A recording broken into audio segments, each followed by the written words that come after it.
محمد وعلى آل محمد وبارك وسلم. عن ابی ہریرہ رضی اللہ تعالی عنہ ان رسول اللہ صلی اللہ علیہ وسلم قال الصيام جنة فلا يرفث ولا يجهل وعن امرؤ قاتله او شاتمه فليقل انی صائم مرتين والذي نفسه بيده لا خلوف فبالصائم الطیب عند اللہ تعالی من ریح المسک یترک طعامہ وشرابہ وشہوتہ من عجل الصیام لی وانا اوجزی بہ والحسنۃ بعشر امثالہا. صدق اللہ العظیم. او کما قال علیہ الصلوۃ والسلام. رسول اللہ صلی اللہ علیہ وسلم نے فرمایا روزہ دوزخ سے بچنے کے لیے ایک ڈھال ہے. روزہ دوزخ سے بچنے کے لیے ایک ڈھال ہے. اس لیے روزہ دار نہ فحش باتیں کرے نہ جہالت کی باتیں کرے، اور اگر کوئی شخص اس سے لڑے یا اسے گالی دے تو اس کا جواب صرف یہ ہونا چاہیے کہ میں روزہ دار ہوں. یہ الفاظ وہ 2 مرتبہ کہے. یعنی اگر کوئی شخص اسے کہتا ہے کہ بھائی لڑائی کرتا ہے، کوئی گالی دیتا ہے، تو وہ اس سے کہہ دے کہ انی صائم، میں روزے سے ہوں، اور پھر وہ لڑے تو پھر اسے دوبارہ کہہ دیا جائے کہ میں روزے سے ہوں. اس ذات کی قسم جس کے ہاتھ میں میری جان ہے، روزہ دار کے منہ کی بو اللہ کے نزدیک کستوری کی خوشبو سے بھی زیادہ پسندیدہ ہے اور پاکیزہ ہے. اللہ تعالیٰ فرماتا ہے بندہ اپنا کھانا پینا اور اپنی شہوت میرے لیے چھوڑتا ہے، روزہ میرے لیے ہے اور میں ہی اس کا بدلہ دوں گا، اور دوسری نیکیوں کا ثواب بھی اصل نیکی کے 10 گنا ہوتا ہے. اب یہ صحیح بخاری کی روایت ہے اور بہت اہم روایت ہے. پہلی بات تو یہ ہے کہ آج سے الحمدللہ رمضان المبارک کا بابرکت مہینہ شروع ہو چکا ہے، اور جو ہے وہ اس بابرکت مہینے کے حوالے سے پچھلے کچھ دنوں سے ہمارے ہاں باقاعدہ مجالس میں اور خطبہ جمعہ کے اندر اور ہر جگہ پر تقریریں جو ہے وہ کی جا رہی ہیں، اور رمضان المبارک کی فضیلت بیان کی جا رہی ہے، جس میں بہت زیادہ ہمیں شوق اور جو ہے وہ اپنے اندر جذبہ ایمان پیدا کرنے کی جو ہے وہ ترغیب تھی.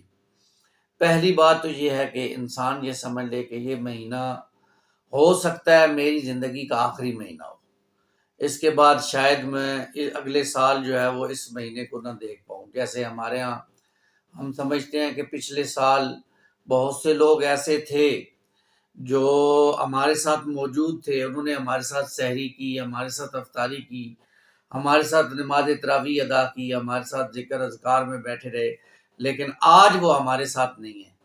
آج وہ زمین کے نیچے چلے گئے ہیں. اللہ تعالیٰ نے ان کو واپس بلا لیا ہے، اور ہو سکتا ہے کہ اگلے سال ہم میں سے بھی کوئی نہ ہو، ہم بھی نہ ہو، تو یہ عین ممکن ہے. اس لیے ہمیں ایک تو یہ اللہ کی طرف سے شکر ہے اللہ کا کہ اللہ تعالیٰ نے ہمیں اس مہینے کو حاصل کرنے کی توفیق دی، صحیح صحت کے ساتھ سلامتی کے ساتھ اس مہینے تک پہنچا دیا. اب دوسری بات یہ ہے کہ ہمیں اللہ سے یہ دعا بھی کرتے رہنا چاہیے اور کوشش بھی کرنی ہے کہ ہم اس مہینے کو بہتر طریقے سے گزاریں، زیادہ سے زیادہ اس مہینے میں ہم نیکیاں کمائیں، زیادہ سے زیادہ ہم اس مہینے میں اللہ کو راضی کریں، اجر و ثواب کمائیں، اپنے معاملات کو ترتیب میں دیں، اپنے معاملات کو ترتیب دے لیں اور اپنی جو ہے وہ زندگیوں کو شیڈول کر لیں. یہ نہ ہو کہ ہمارا بہت زیادہ وقت جو ہے وہ ضائع ہوتا رہے اور ہمیں جو ہے وہ اس مہینے کے گزر جانے کا معلوم ہی نہ ہو، اور ہمیں معلوم ہو کہ رمضان گزر گیا اور ہم پھر خالی کے خالی ہاتھ کھڑے. ہمارے سامنے وہ حدیث بھی رہنی چاہیے جس کے اندر اللہ کے رسول صلی اللہ علیہ وسلم نے جبرائیل علیہ الصلوۃ والسلام کی وعید پر آمین کہا. یعنی آپ صلی اللہ علیہ وسلم نے ایک مرتبہ ممبر پر پاؤں رکھا تو آپ نے کہا آمین، دوسرے ممبر پہ پاؤں رکھا تو فرمایا آمین، تیسرے ممبر پہ پاؤں رکھا تو فرمایا آمین. اب جب صحابہ نے پوچھا یا رسول اللہ یہ خلاف معمول بات ہے، آپ نے پہلے ایسا کچھ نہیں فرمایا، آج آپ نے ایسا کیا ہے، تو اس کی کوئی وجہ وضاحت فرمائیں.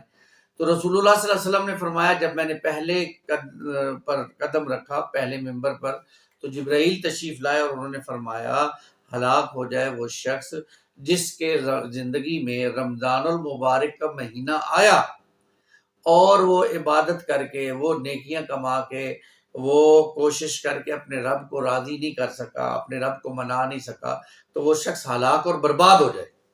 اس پر رسول اللہ صلی اللہ علیہ وسلم نے فرمایا آمین۔ اب آپ اندازہ دیکھیں کہ وعید کرنے والے کون؟ فرشتوں کے سردار جبرائیل علیہ الصلوۃ والسلام، اور اس پر آمین کہنے والے کون؟ رسولوں کے سردار رسول اللہ صلی اللہ علیہ وسلم۔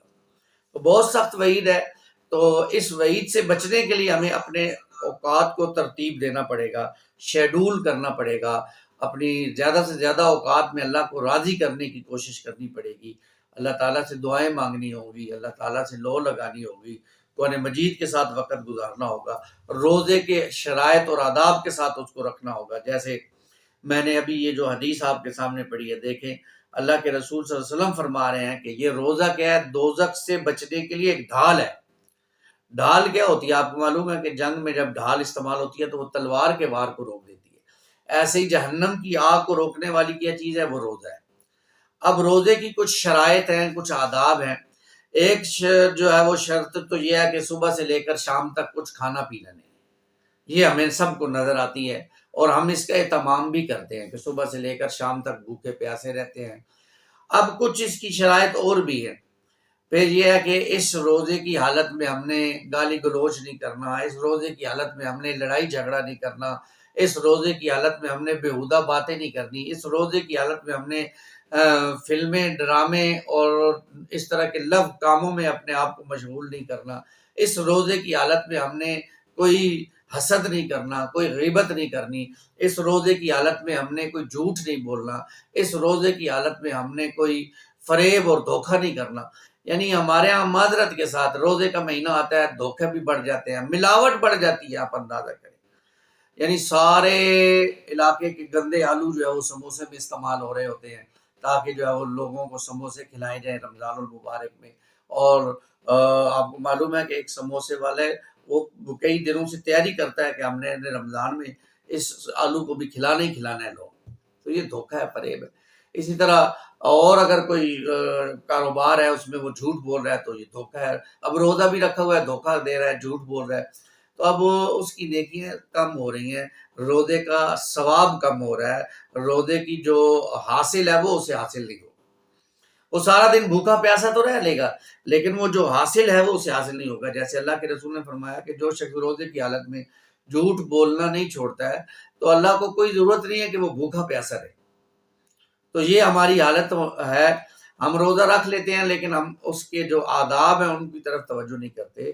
تو ادب روزے کی شرائط اور آداب میں یہ بھی شامل ہے کہ انسان جو ہے وہ ہمیشہ سے یہ کوشش کرے کہ اپنی زبان، اپنے ہاتھ، اپنی آنکھوں، اپنے پاؤں، اپنے کان، اپنے جسم کے کسی بھی عضو سے کسی مسلمان کو کوئی تکلیف نہیں دے گا۔ یہ بہت ضروری ہے، اس کے بغیر جو ہے وہ پھر چارہ نہیں۔ اللہ ہمیں اس کی سمجھ عطا فرمائے۔ تو روزہ ایک ڈھال ہے دوزخ سے بچنے کے لیے، اور روزے کی شرائط کے ساتھ ہم نے اس روزے کو رکھنا ہے۔ پھر اللہ کے رسول نے فرمایا کہ روزے کی حالت میں فحش باتیں نہ کی جائیں، جہالت کی باتیں نہ کی جائیں۔ اگر کوئی شخص اس سے لڑے یا اسے کوئی گالی دے تو وہ آگے سے کہے میں روزے سے ہوں۔ اب یہ بڑی پیاری تعلیم ہے جو محمد رسول اللہ صلی اللہ علیہ وسلم نے ہمیں دی ہے۔ روزے کی حالت میں انسان بھوکا پیاسا ہوتا ہے، اور بعض اوقات انسان جب تھوڑا کام وغیرہ کرتا ہے تو اس کو تھکاوٹ کا بھی احساس ہوتا ہے۔ تو معاملات یہ ہوتے ہیں کہ جب کوئی شخص اس جو ہے زیادتی کرتا ہے تو وہ اپنی بھڑاس نکالنے کی پوری کوشش کرتا ہے۔ تو رسول اللہ کا فرمان مبارک ہے نہیں، ایسا نہیں کرنا۔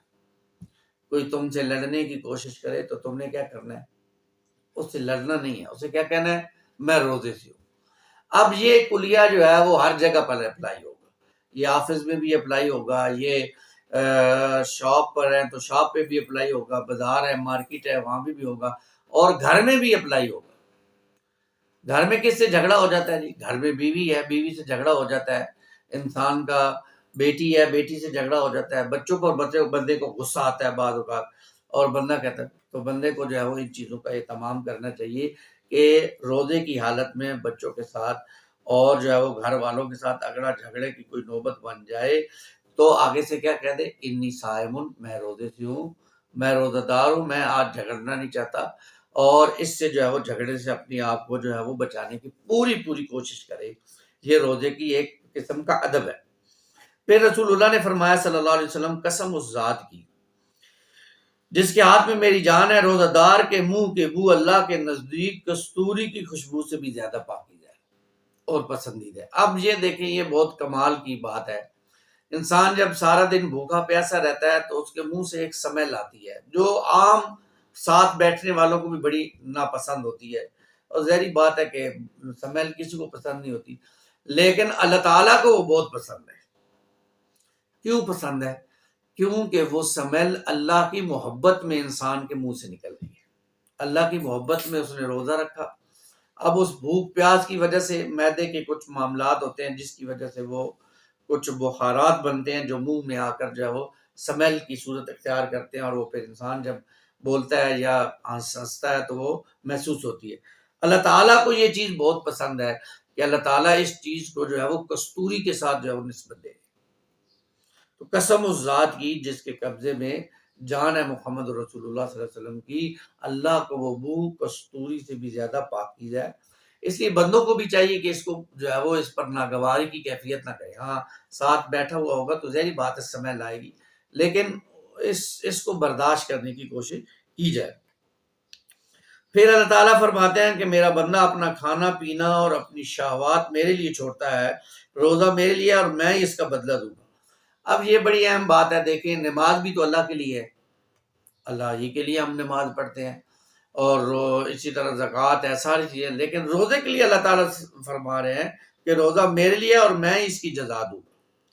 یعنی مطلب یہ ہے کہ روزہ ایک ایسی عبادت ہے جس کی خاص نسبت اللہ تعالیٰ نے اپنی طرف کر دی۔ ایک بات تو یہ ہے کہ اب روزہ میرا ہے یا نہیں ہے عام انسانوں کو معلوم نہیں ہو سکتا۔ اب میں چھپ کے پانی پی لوں، اب میں جناب چھپ کے کھانا کھا لوں، کسی کو تو معلوم نہیں ہے میرے، لیکن اللہ کو معلوم ہے۔ اس لیے اللہ کو معلوم ہے کس کا روزہ ہے یا کس کا نہیں ہے۔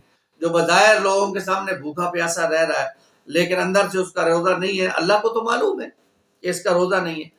تو اس چیز کی بھی بڑی توجہ کی ضرورت ہے کہ یہ انسان نہ بھولے کہ روزہ اس کا وہ لوگوں سے چھپ کر تو کھا رہا ہے لیکن اللہ سے چھپ نہیں سکتا۔ پھر یہ کہ یہ بھی بات نوٹ کریں کہ روزہ ہر بالغ مرد عورت پر فرض ہے۔ اب وہ یہ نہیں کہہ سکتے کیونکہ گرمی بہت زیادہ ہے ہم روزہ نہیں رکھیں گے، یا کوئی اور مسئلہ گھڑ لیں، یا بچوں کے ایگزام ہو رہے ہیں اس لیے ہم روزہ ان کو نہیں رکھواتے کہ انہوں نے صبح جا کے پیپر دینا نہیں۔ یہ غلط بات ہے، جس پر فرض ہے اس نے روزہ رکھنا ہے، سوائے اس کے جو سفر میں ہو یا جو ہے وہ کوئی بیماری اس کو آ جائے، ایسی بیماری جس کے اندر روزہ رکھنا اس کے لیے جان کا خطرے کا باعث بن جائے، تو پھر وہ روزہ قضا کر سکتا ہے، نہیں تو وہ پھر روزہ رکھے گا۔ اور جو ہے وہ روزہ رکھنے کی شرائط اور آداب میں نے آپ کے سامنے عرض کی۔ آخر میں فرمایا رسول اللہ صلی اللہ علیہ وسلم نے، یہ تو ثواب روزے دار کے لیے ہے ہی ہے، باقی جو وہ نیکیاں کرے گا اس کا بھی ثواب اللہ تعالیٰ کئی گنا جو ہے وہ زیادہ اس کو بڑھا کر دیں گے۔ ایک تو عام روٹین میں بھی ہے، اور ایک یہ ہے کہ رمضان المبارک میں تو کئی گنا جو ہے وہ اللہ تعالیٰ اس کو بڑھا دیتے ہیں۔ جیسے روایت میں آتا ہے نا کہ جو شخص جو ہے وہ رمضان المبارک میں نوافل یعنی سنتیں ادا کرتا ہے، عام رمضان میں جیسے فرض ادا کرتا ہے اتنا ثواب اس کو جو ہے وہ رمضان میں سنتیں ادا کرنے پہ مل جائے۔ اور جو کوئی رمضان میں فرائض ادا کرتا ہے تو عام رمضان المبارک میں جتنا کسی کو نفل جو ہے وہ فرض نماز پر ثواب ملتا ہے اس سے 70 گنا زیادہ اللہ تعالیٰ اس کو ایک فرض پر ثواب ادا۔ تو رمضان المبارک میں سب سے پہلے فرائض کی پابندی کریں، نمازوں کی پابندی کریں۔ اور بڑی حیرت کی بات ہے، اس مرتبہ بڑا دلچسپ ایک واقعہ ہوا ہے، میں آپ کے سامنے بیان کر دیتا ہوں۔ رات کو ذرا دیر سے چاند نظر آیا اور معلوم ہوا 10:40 پر معلوم ہوا کہ جی صبح روزہ ہے۔ یہ اعلان ہوا کمیٹی کی طرف سے اور پہنچتے پہنچتے بعد لوگوں تک پہنچی ہے۔ اب 10:45 پر مسجدوں میں اعلان ہو گیا کہ جی روزہ ہے، صبح آ جاؤ مسجد میں تراویح کی نماز پڑھنی ہے، اور لوگوں کے دروازے کھٹکھٹائے گئے، اٹھو بھائی نماز کے لیے آؤ مسجدوں میں، بڑی اہتمام ہوا۔ تو میں نے یہ بات سوچی رات کو بیٹھ کر کہ دیکھیں ایک نفل نماز، تراویح کی نماز نفل نماز ہے، ایک نفل نماز کے لیے تو کتنا اہتمام ہے، اذانیں اور مسجدوں میں اعلان ہو رہا ہے، اٹھایا جا رہا ہے لوگوں کو، اور فرض نماز کی کسی کو فکر ہی نہیں ہوتی۔ صبح فرض میں سوئے رہتے ہیں، کبھی کسی نے مسجد میں تو خیر صدا لگتی ہے الصلاۃ خیر من النوم، لیکن کبھی کسی نے کسی کا دروازہ نہیں کھٹکھٹایا کہ اٹھو بھائی نماز کے لیے آ جاؤ، اور نفل نماز کے لیے اتنی تو دیکھیں ہر چیز کو ہم اس کے مقام پر رکھ کے دیکھیں گے تو ہمیں اس کا جو ہے وہ زیادہ اجر بھی ملے گا، اور زیادہ دیکھیں ایک فرض ہے، فرض کا اپنا مقام ہے، اپنا اجر ہے، نوافل ہے اس کا اپنا ہے۔ اب اگر ایک دن اگر ہم نوافل نہیں بھی ادا کریں گے تو اس کا کوئی حرج نہیں پڑے گا، اگلے دن اس کو ادا کیا جا سکتا ہے اور اس کا اجر کمایا جا سکتا ہے، الا یہ کہ ہم لوگوں کو لازمی تکلیف میں دیں۔ اب کئی لوگ تو آنکھیں ملتے ہوئے یہ کہہ رہے ہیں مولوی صاحب کو کہیں گے آج صرف صورتیں ہی پڑھا لیں۔ اب یہ کیا بات ہوئی؟ ہم نے ایک دھوکہ دینا ہے، صرف ایک حاضری لگوانی ہے کہ جی بس حاضری ہو جائے تراویح کی نماز؟ نہیں، غلط بات ہے۔ اللہ تعالیٰ ہمیں سمجھ عطا فرمائے۔ نماز تراویح کا ایک مقصد ہے، وہ مقصد اگر حاصل نہیں ہو رہا تو صرف اٹھک بیٹھک کرنے سے یا حاضری لگوانے سے تو وہ مسائل حل نہیں ہو۔ تو اللہ تعالیٰ سے دعا بھی کرنی چاہیے کہ اللہ تعالیٰ ہمیں ان باتوں کی سمجھ عطا فرمائے، اور خود آگے بڑھ کر جو ہے وہ انسان سوچے بھی۔ اللہ تعالیٰ نے انسان کو دماغ دی ہے، عقل دی ہے، اور ان کے بارے میں پوچھ ہوگی، ان السمع والبصر والفؤاد کل اولئک کان مسئولا، ان ساری چیزوں کے بارے میں اللہ کے ہاں سوال کیا جائے گا۔ تینوں عقل دیتی سی، تیری مت ماری گئی تھی، تو اس سے سوچتا نہیں تھا؟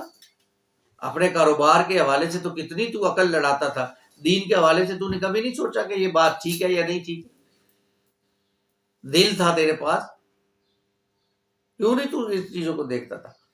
تو بہرحال یہ ساری باتیں ہیں جس کی طرف ہماری توجہ ہونی چاہیے۔